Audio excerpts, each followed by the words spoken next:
Okay, this is video number 2 in a 3-part series. In number 1 we talked about which tripod you want to purchase for your trifecta handgun rest. And in this video we're going to talk about setting it up, and in the third video we're going to talk about some shooting techniques. The first thing you want to do is go ahead and attach your fluid head adjustment handle.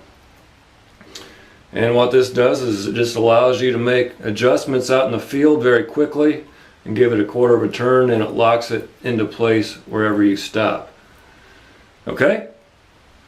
The next thing we want to do is adjust our bracket. You can see this bracket will move forwards and backwards. Go ahead and push it all the way to the end and tighten it. That is the factory setting. Okay, the next thing we want to do is just take our Control Freak bag and grab a piece of paper and put it between the two Velcro pieces.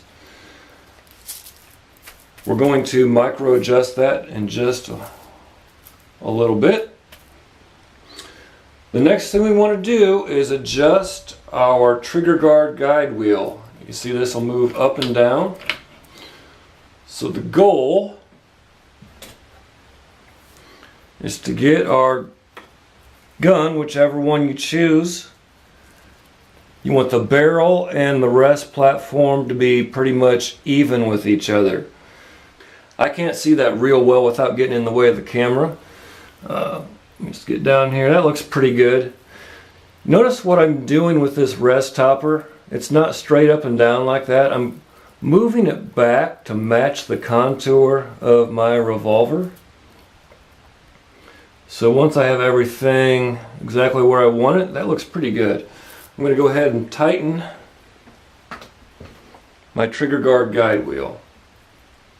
If you're using a gun like the Thompson Center Encore, go ahead and move your rest topper so it's in the top position like that, because this is more of a 90-degree angle here, and it will set much nicer if you have the rest topper straight up and down. So the next and last thing is our Control Freak bag, and this is where that piece of paper comes into play. What I want to do is adjust it so the butt of my revolver is just in front of that lettering. So I don't want it up here or over the lettering, just right in front, like a quarter of an inch in front. And I can use that piece of paper between there, and it just slides around. Obviously you want your left and right to be centered up as well. Okay, so that looks pretty good. Take my gun off, and now go ahead and hold that bag in place and slide that paper out. Try not to move anything. Go back and check it. You can always make adjustments. And that looks pretty good. So that's the basic setup of your trifecta handgun rest using a tripod.